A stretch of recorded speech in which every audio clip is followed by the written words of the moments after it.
Hello and welcome to the Grid Podcast, your podcast about our electricity networks and how they are at the heart of our transition to net zero.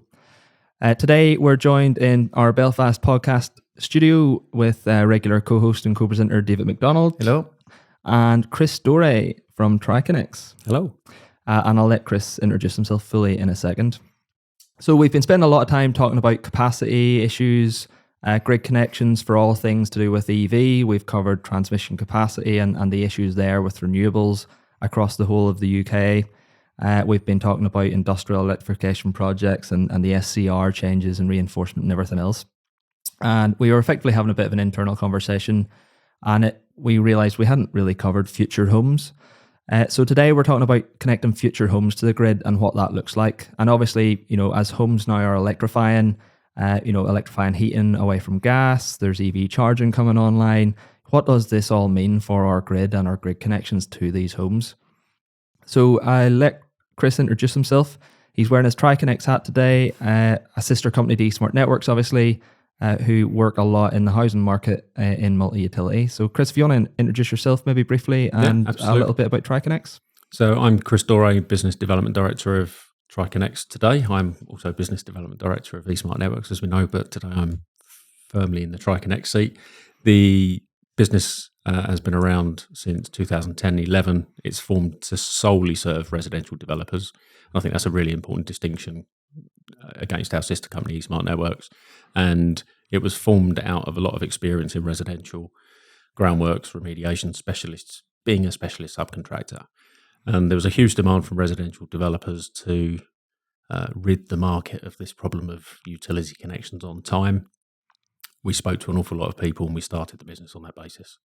So from that point of view, in 2010-11, we have grown to 3 offices, 250 employees, taking turnover over 350 sites and doing about 3,000 connections a month at the moment. So it's a very, very large scale. Brilliant. And well, yeah, effectively today we're talking about, the future homes, electrifying a lot of those loads and what that looks like. So TriConneX, you're saying 3,000 connections a month, roughly? Yeah, absolutely. So that's across all the utilities. So whilst gas is still part of the market, we are still doing gas, electricity, water, and fibre. And so that's a lot of individual homes. Yeah. And I think the key difference between the residential market and all of the markets eSmart Networks work in is residential connections are fractional. You do lots of very, very small connections before you get to the total peak load. And that requires a different setup to the large-scale single connections we tend to do in eSmart Networks. So it's a much bigger machine. There's different utilities over and above electricity. So obviously we've got water and we've got fibre. So it's well regarded in the space as sort of one of the expert multi-utility businesses. Super. Well, let's get into it. What we're here to talk about today is really, what does kind of the future home electricity demand look like and how that is impacting our power grid in particular. So yeah, I suppose there's things like future home standards. Again, this is an area I'm not well schooled in. So I think if you start at the top, legal requirement, it's in law that we need to hit net zero. If you look at the key areas of energy use and carbon, obviously domestic heating and road transport, two of the big areas that are difficult to abate. So if you look at residential development, the future home standards role really is to just not make the situation of the existing housing stock being fed by gas predominantly any worse. The government have still got to deal with retrofitting, but at least we're not making the issue any worse. We're not building houses that then need retrofitting in a number of years. So that's created a few unique challenges with this new set of building regulations, which is how the future home standards been applied in terms of, for example, the transition arrangement for a normal change in building regulations is once you've registered a project, you can build the rest of that project under those regulations. So there's a rush often before a change of regulations to register a few. Yeah, you get 200, 300, 400 houses, which quite rightly in the consultation, the government said we can't in all good conscience allow that. So the transitional arrangement for Future Home Standard across the two different stages, because it does run out to 25, 26, is per plot. So on each key date, plots that have not been started then have to meet the new standard, which is very different for developers to manage.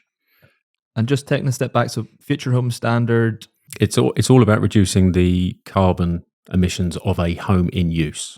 And in practical terms, does that effectively mean the heating is electrified and it's kind of ready for an EV charger? Is that roughly? So the vast majority of it it's around change of energy. So obviously electricity is doing a very good job of decarbonising itself anyway. So, there's a bit of a quick win there. I don't think anyone expected the electrical grid to be as low as it is at the moment. Gas just cannot play a part in it long term. At the end, it can in the intermediate part, but generally gas is done. And the other strange thing is, if you look at it, a standard residential house is now being asked to bear the brunt of a petrol filling station. That was never a domestic thing. I always say the equivalent is you don't come home to 5 jerry cans worth of petrol and you drive to top your car up. That's not the way it works. So from an energy point of view, all of the energy that was entering that development in terms of liquid fuel in the car and gas for heating, hot water and cooking, that's all now sitting on the electrical network. So that in itself is a fundamental change. That should be more efficient, though, overall, being on the electricity network then. Yeah, I think there's an emotional attachment to gas. I think that's so. With house builders, bearing in mind they're selling a product, and your home is very, very. It's an emotional purchase, as you know. It's a very high value purchase, and people are less likely to adopt new technology at the same pace as you would do with phones and cars and other bits and pieces. So there is some hurdles we've got to get over in terms of how electrical heating works compared to gas heating. It's a lot more subtle. Gas heating is muscular and quite brutal. Hit the thermostat within half an hour, you can feel the effect. Electricity just doesn't work like that. So efficiency is fine.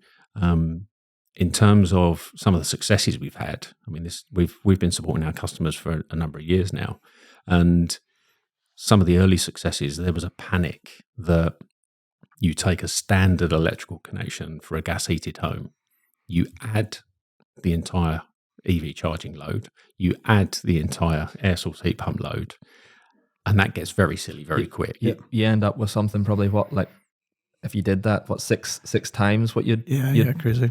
You'd allow for a standard house connection. And not dissimilar to, you boil the kettle at the same time when you're in the shower when, X, Y, and Z, you have an electric cooker on. So yeah, and I think because it's the biggest change that's happened to the residential market, there wasn't really any kind of mechanisms to do those calculations. The standard loads that people would allow are pretty fixed and had been for years and years and years.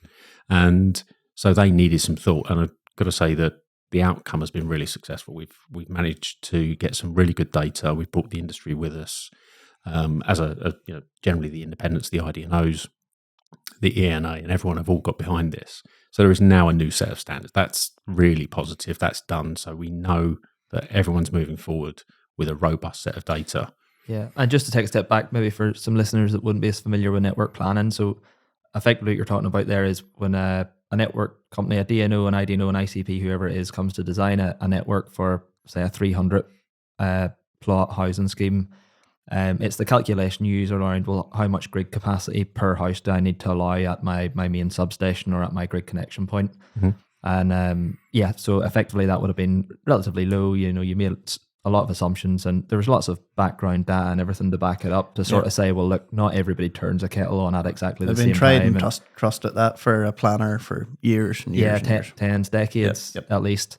And effectively now there was this big question mark. Well, what does EV charge? 7 kilowatts is a typical EV charger. Air source heat pumps. What does all this mean? What should the assumptions be? Mm-hmm. So you're saying that's basically that bit's been settled. We've got good data to kind of, and it's pragmatic. It's been a good result because the sort of ease in which you can just double those numbers, treble those numbers. The ramifications of that are absolutely huge. Yeah. You're talking about multiple substations on sites, huge amount of land take, the cost, the time, and ultimately the point of connection that you're asking for off of the grid the bigger that is, generally, there's not a direct correlation, but generally it's further away, more expensive, and you may have to wait longer for it. And that's under the normal situation before we got into the sort of capacity crunch we're facing now. And basically, with any of the new housing developments, you guys are looking at, I'm assuming you probably engage with a developer, say 2 years or something before they would hit the site, or maybe years, certainly many months out. So one of the things with utilities we always say is the more time you give us, the more options you have. And you don't have much flexibility in residential because, as we know, Ofgem take residential loads and protecting residential consumers very seriously. I mean, they really, security of supply is critical. You don't have the same level in industrial and commercial and so on. So there's not that much flex there. It's about how you give certainty to a developer in terms of, yes, you can have that capacity on a certain time at a certain cost. Yeah, so in terms of new housing developments that you guys are looking at and assisting developers with, is that pretty much all electrified heating and things now? Is that the way? The budgets and early land acquisition stuff we do is 99% all electric. There is a few smaller sites now that the developers can choose to put the foundations in quickly to lock in the previous set of building regulations. But I'd say give it another 6 months and that will be done. And what's the scale of those houses? Like, is your housing sites that you're looking at, is it tens, hundreds, thousands? TriConNex's range is anything from 40 plots. Our biggest is 5,600. So you're into a year and a bit compared to decades. They require very different views. They're delivered differently. The scale is different. And at the top end, that's the rare occurrence we ever kind of dabble with the 33 kV network. It's 11 is normally where we would operate. And that is fair to say one of the issues of the future home standards is it's pushed smaller sites onto the high voltage network, which could have got away in LV historically with gas. So that's also driven demand for more substations. And as we know from the other side, a substation, certainly from a transformer point of view, that can sit on a EV charging site, a housing site, an office site. It doesn't, that the kit is the same. So the other thing we've got to face, one of the other challenges we've got, is that the housing market is suddenly in a race for materials as much as anything else. And obviously with materials comes labour, comes equipment, comes more upfront cost. Yeah, more designers, more everything else. So there must be loads of moving parts here, because I mean, I'm no expert in the economy, but it's all over the news around mortgage rates and sales of houses, and a number of houses that we need to build in a year. It's 300,000. So like, as well as the grid stuff we're talking about, there's a lot of moving parts. Yeah, and I think one of the things we talk about in this race for capacity is all of the players aren't, or all of the runners, if you like, aren't created equal. And I've yet to find a measure or a part of that race where residential is on top. It's generally disadvantaged. And if you look at cash, you look at planning, you look at speed from inception to connection, you look at equipment, you look at the regulatory hurdles that if you take a very, very large EV installation, is generally welcomed by a local authority because it obviously fits a lot of policies. It's part of the energy transition and so on. It's generally delivered on a site that has less impact. It's not normally stuck in the middle of a housing estate. There is almost a habitual resistance to new houses, as we know, and sort of politically at the moment that cycles up and down. There's a big resistance there. I mean, we're looking, target of 300 has just been around. We've never hit it. And we're currently predicting about 140,000 permissions at the moment this year, which is far. And bearing in mind the issues that our customers are having with grid capacity at that level, to double it is only going to make it worse. Yeah.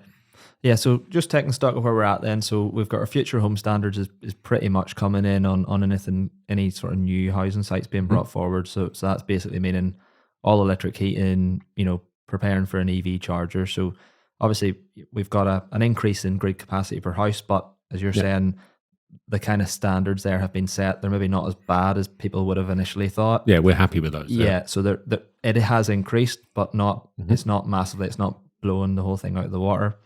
But that is maybe pushing some smaller sites that would have been maybe LV up into the HV, and then maybe some HV subs up into even primary substation level from a grid capacity point of view.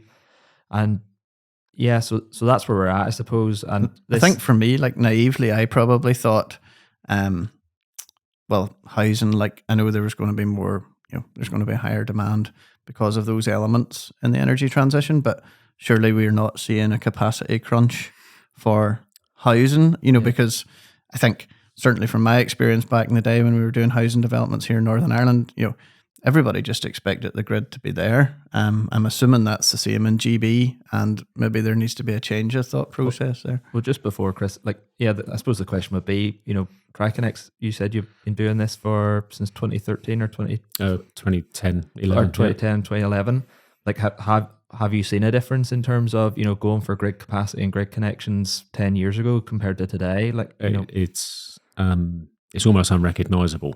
And so one of the measures that I would sort of use as an explanation of that is the concept of interactivity, where we do an application for a customer's project, and the response from the DNO is that you're in a race. You're in competition with someone for the same capacity, effectively, and we'd get and that's a regional thing where you've got multiple applicants that can't all be served with that capacity at the end of a cable. One of you is going to have it, whoever's first, and there's various rules for managing that, as we know.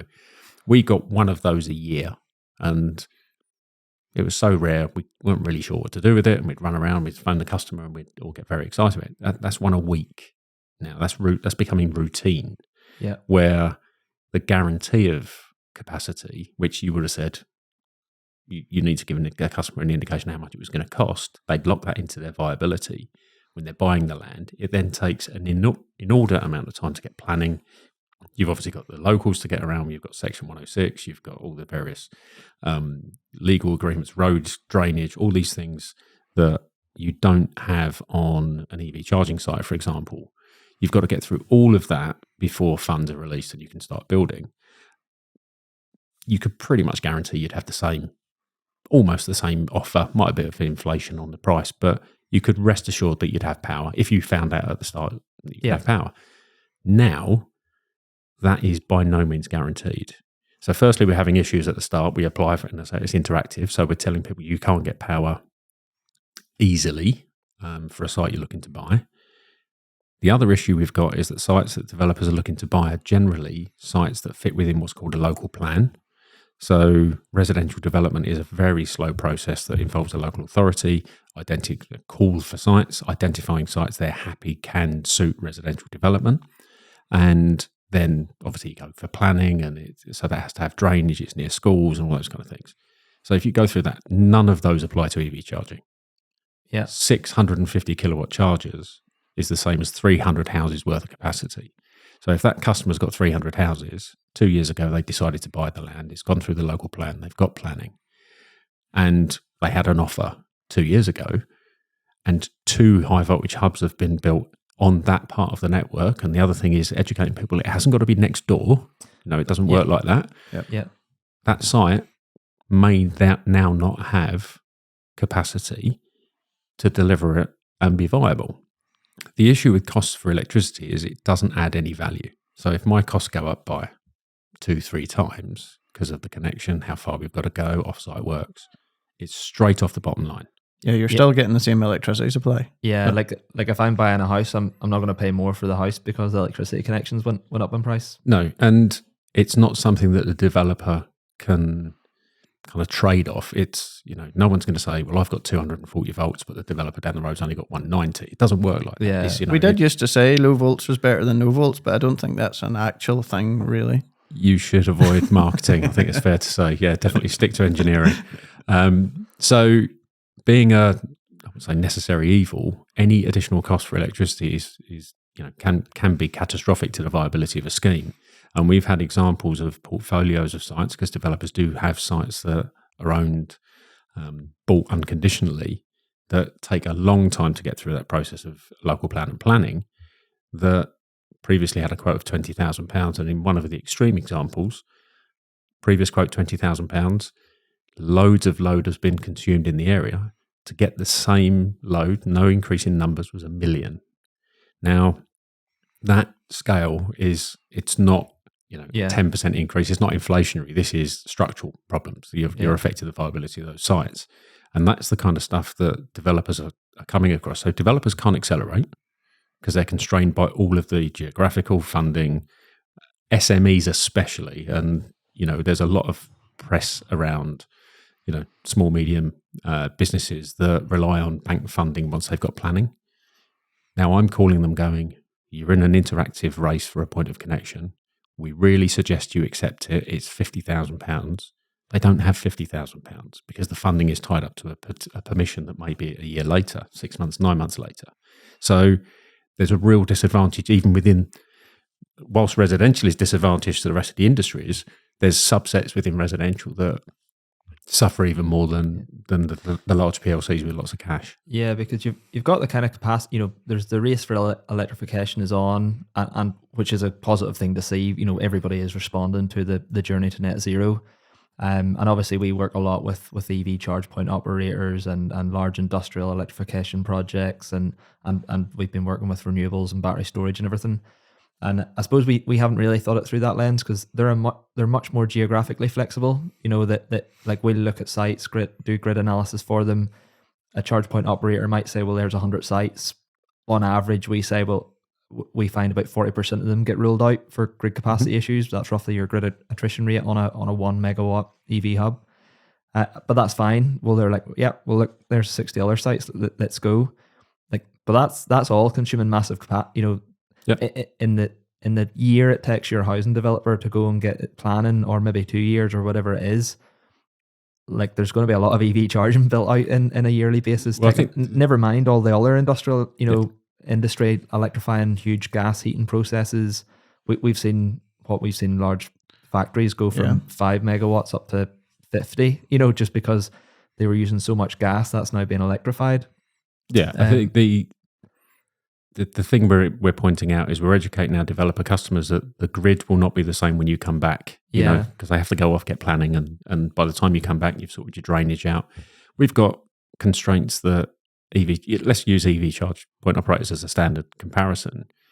They don't get involved in nutrient neutrality. They don't get involved in water neutrality. They don't get involved in biodiversity net gain. They don't get involved in all these other things that developers have to do. Whether they're right or wrong, that's not really the point, but they still have to do all of that to get permission to develop those sites. And if you look at one of the other things that recently has been an issue, which is reinforcement. And one of the things that I've done, try to do as much as I can, is educate the market around this whole free reinforcement. And, we've spoken about it, and there's been loads of issues around developers being told it's free, at last, it's free. You obviously pointed them to their podcast on SCR. You'd be amazed how many people I point to the podcast is. Just for anybody that like and follow. Yeah, just for anybody that hasn't listened, just for the background knowledge more than anything, myself and David did do a previous podcast, I think, SCR, Significant Code Review.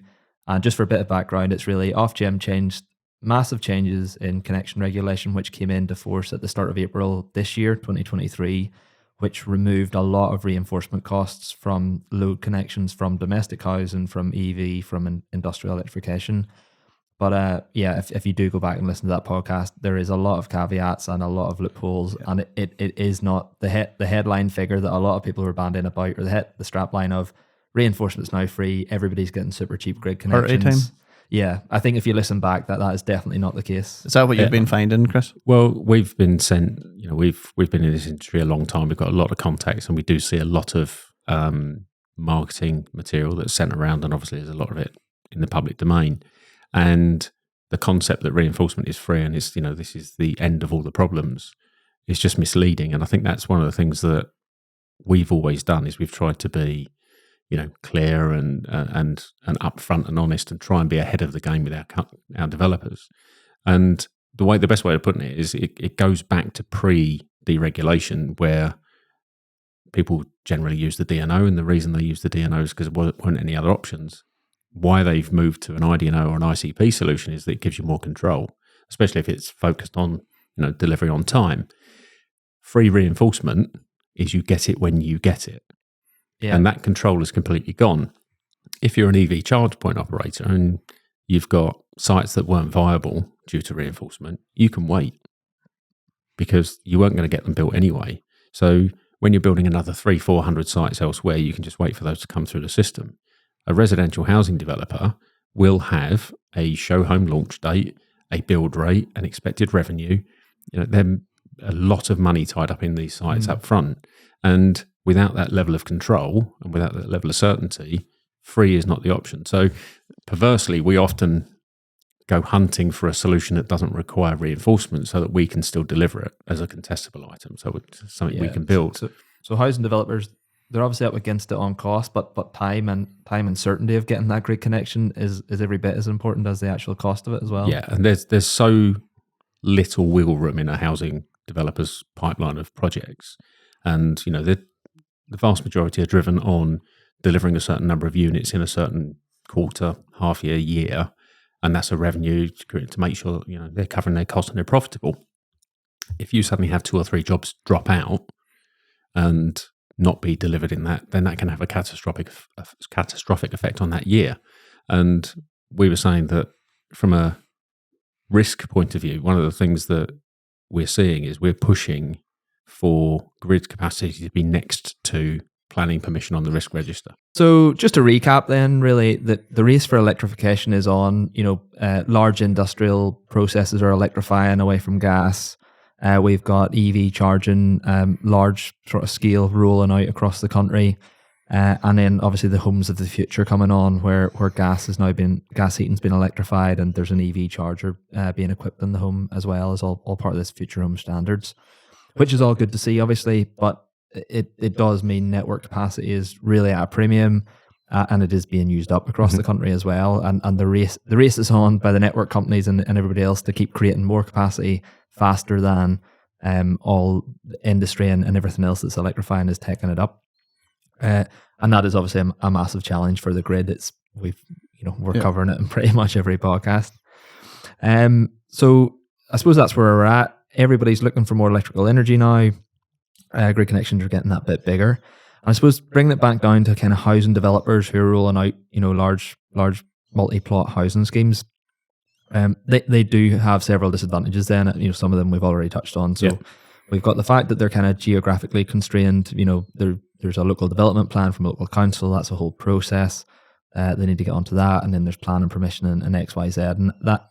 So they're geographically constrained where, say, an EV charging developer isn't, that can look at 100 sites, pick the best 50 and work away. And then all that kind of ties in with their speed constrained as well from that inception to connection. That's a much longer process, and they've got all sorts of things as part of their planning, in terms of whatever surveys and all sorts. Yeah, countless things they have to, and ever increasing. And power is literally a grid connection is probably the last thing they want to think about. And then just from my perspective, from a grid perspective, I suppose milestones we're seeing in connection offers at much lower capacities now. I'm assuming you're seeing that on housing development as well. Yeah, we'd only ever seen one previously. That's becoming more common now, and we would have assumed milestones at larger capacities because that's obviously what they were originally there to prevent people sitting on large capacities for without progressing the developments. But we're now seeing them start to come down the size, and it tends to be in areas where you've either gone through an interactivity race because it is constrained, and you can understand it. It's, Ofgem are saying manage the grid better. You've only got a finite capacity, so use the tools that have been around for a very long time. So if you've had a race and everyone, if someone's captured it, there's 4, 5, 6 people that would want that capacity. So if you take the emotion out of it, it's perfectly legitimate to put milestones and go get on with it. Yeah, and just for any listeners, milestones are it's milestones that the DNO puts into your connection offer that says you must have planning by such and such a date, you must have your land rights secured by such and such a date, you must have X, Y, and you have to keep hitting those milestones or the DNO will withdraw the offer, withdraw your grid capacity so that it's available for somebody else. Yeah. So if you're one of the people that lose out in the queue in the race for the capacity initially, well, you want the person ahead of you to be held to account and actually be using it. You do. It's quite gladiatorial, the fight for capacity. And people always, you're telling me you're in a race, and we've had offers, successful offers that have been 6th, 7th in a queue, because often some of the early applications are speculative, and no one was ever going to accept them anyway. But that feeling of who are you racing? I want to know who I'm up against and all that kind of stuff, which obviously we can't. But the perception used to be it was another developer, because that's pretty much all that was going on. Now it could be anyone. Yeah. And, you're not looking for massive sites to try and work out what this powers. 6 parking bays in a retail. It's 300 houses. Yep. So and it's not next door anymore either. No, it can be anywhere on that grid supply point, but that really is an issue. So milestones are creeping into the domestic grid connection as well. So that's another concern, and that's not even just something up front. Like, that's something developers have to monitor the whole way through their development process as well. I think the most brutal thing about milestones is you get no warning; it's withdrawn. We've had the only time we found that out, and we found that out in the nastiest possible way, was we had a DNO letter come through to. This was years and years ago. Milestones weren't really a thing in residential, and you've missed your milestones. Therefore, basically we're sending a check back and thank you very much. We managed to recover it, but it did give everyone a bit of a shock. It's not you miss a milestone and then you have a chat or whatever. You can just get a check back in the post and the capacity's gone. So it really does require a lot of focus, and residential developers are up against it in so many other different ways. We just got to make sure that that's covered. Yeah. And then I suppose all our disadvantages then with housing, and I'm trying to think through the SCR, that the reg change that we referred to previously, and we've done the other podcast on, that come into effect 1st of April. It regulated a lot for flexible connections to help kind of get onto the grid if you can be a bit flexible with your demand. Like, domestic is explicitly excluded from that, and for good reason. Obviously, totally. You don't want to buy a house off somebody, move in and find out, well, you can only have power for 12 hours a day or whatever. Your dinner's only between the hours of... So obviously we've employed it in some electrified bus charging, and renewables use flexible connections all the time. It's part and parcel of what they do. A solar farm only generates through the hours of sunlight. But you don't have that option in the domestic market. You need a firm supply. No, I think we do get...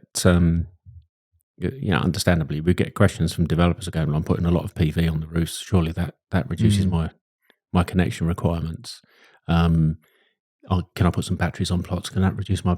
So people are asking questions about how they can reduce that. But as we know, Ofgem take a really, really serious view about that domestic security of supply, quite rightly. And so there's a job to do to educate the market that that's something that almost needs to be carved in stone, and then you work from that. In terms of on-plot flexibility and stuff. And it may be that the developer decides to do that as an enhancement, or you just allow the homeowner to embrace new technologies and things as and when it comes out. Because there is an argument now, certainly even as you go forward with the future home standard, everything's going to be dependent on your electric.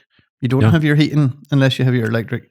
You can't charge your car unless the electric's there. So, at the very minimum, the standard needs to remain what's currently in place. It's a single point of failure in terms of that, And if you look at it, it's a single source of energy. And there's...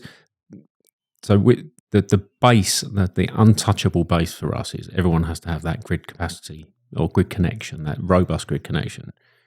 After that, fill your boots. Use solar to heat your water, or vehicle to your house, or whatever. You can use tariffs, smart technology, all of that kind of stuff. Absolutely not a problem. If that doesn't work, or your subscription fails, or the battery reaches the end of its 10-year life, which our networks last considerably longer than 10 years, is no one's thinking beyond that. And residential developers do not want to sell houses that are overly complicated. That's a consistent bit of feedback. No one wants to buy the Starship Enterprise. They want to walk in, switch the lights on, sit down, put their feet up, have a bit of dinner, enjoy the evening. They don't want to get in and have to reboot their house. And so that's the other reason where developers are sort of resisting this as well.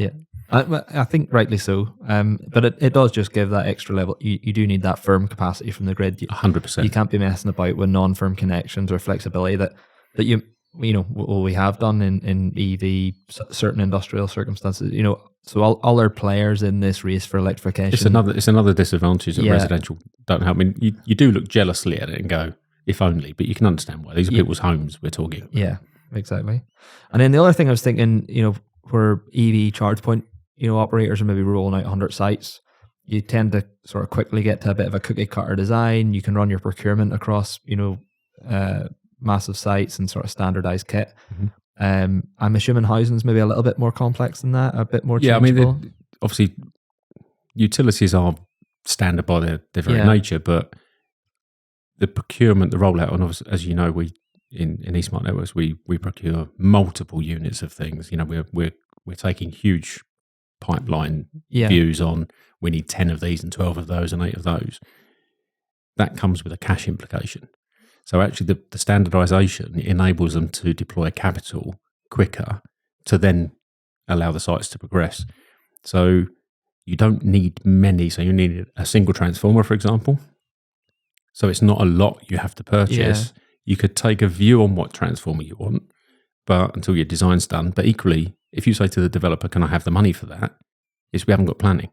How do I know that job's going to go ahead? Why would I deploy £100,000 of our cash? It's a very different cash model as well. So they're all interlinked. This money, standardization, pace, time.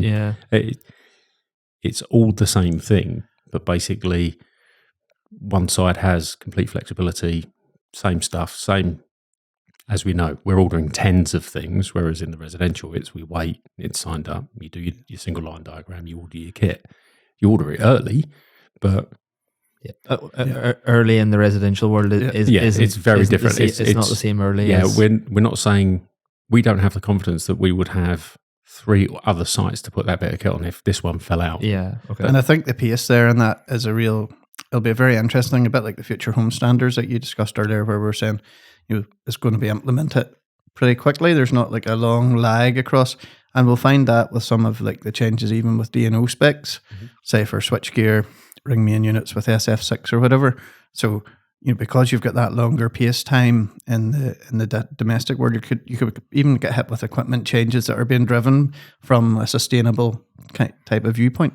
Yeah, I mean, we took the decision to delay some transformer purchasing because of the eco standards, and obviously low loss transformers is another part of net zero, making sure we're not wasting the energy we're generating. We had to be really careful that we didn't have a load of stock that was not going to be compliant on site, because that's a lot of money. So planning delays, complicate. They're all pushing sites out, and that timeline uncertainty with housing development. Yeah, interesting.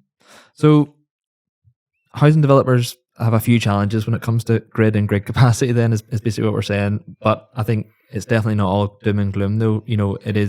It's fantastic to see that the transition happening now. The future homes of tomorrow are actually being planned and being built today.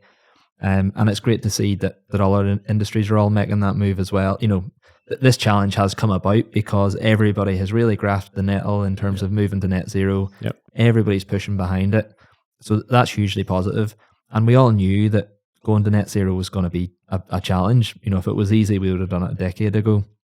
So that there are going to be challenges there. But none of this is insurmountable at the end of the day. There's a mix of kind of time and cost and everything else.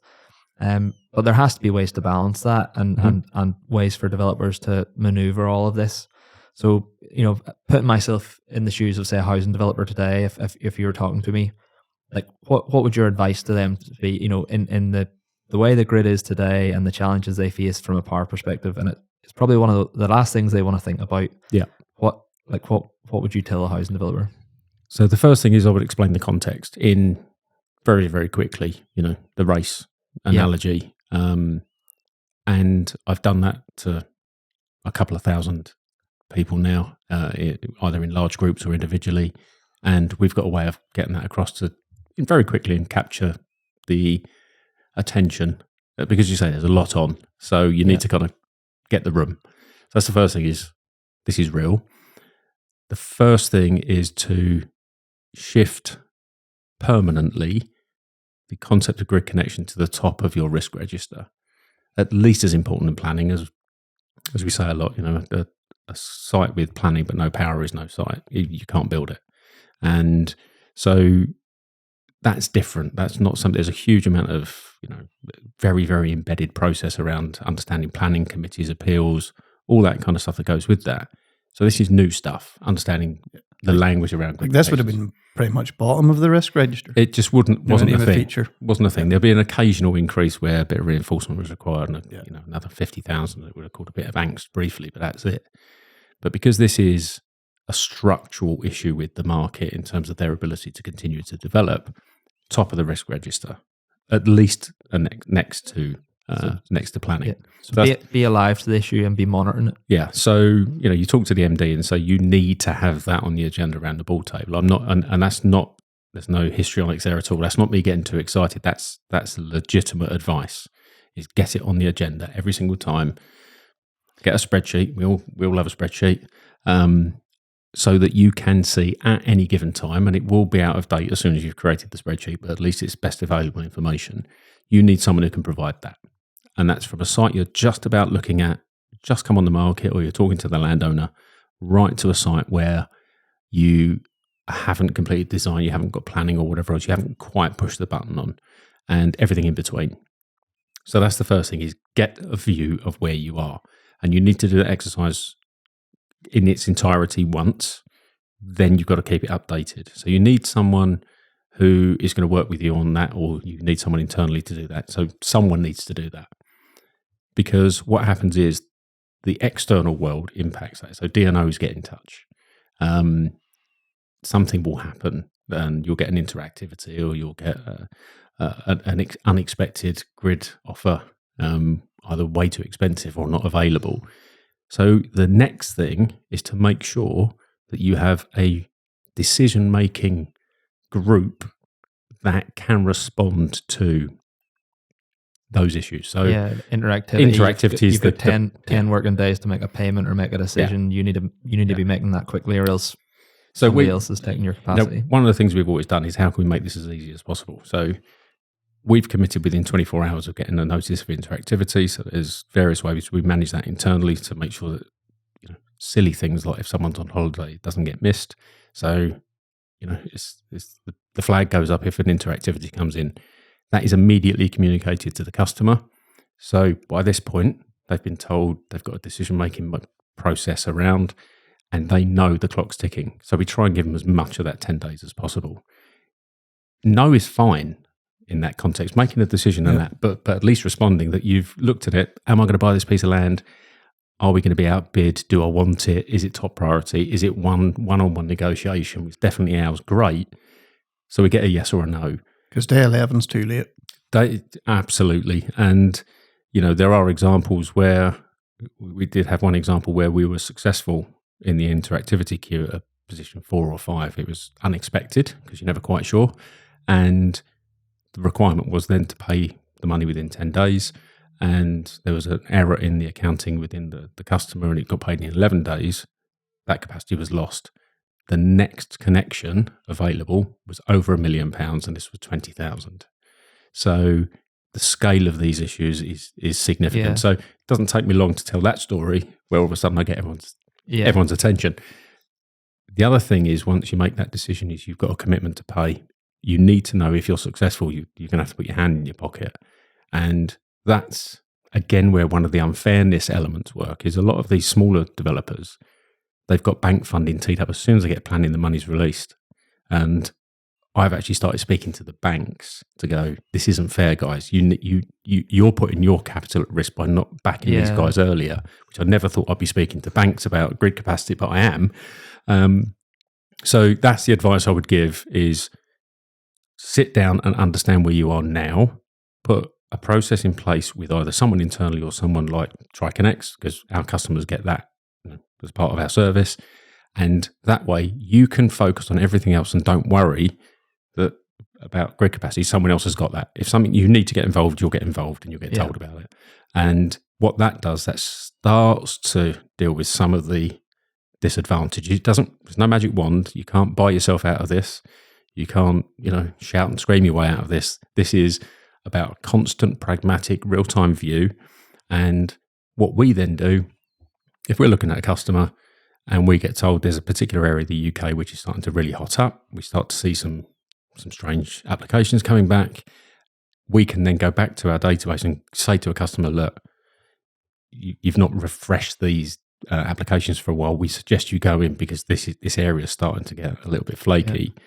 And so we can even use that kind of network effect and go. Because we are, like, this is a very real risk. Like, we are seeing a lot of areas in the UK, like there's lots of GSPs, West London, 2030 sort of connection dates and beyond. Mm-hmm. We were looking at electrifying bus depots and things.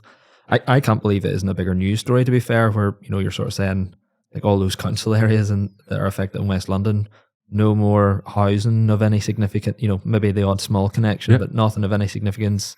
You're not electrifying your bus depots. It is a little bit of a sensitive subject, in my opinion, that I sort of thought it would have picked up a bit more.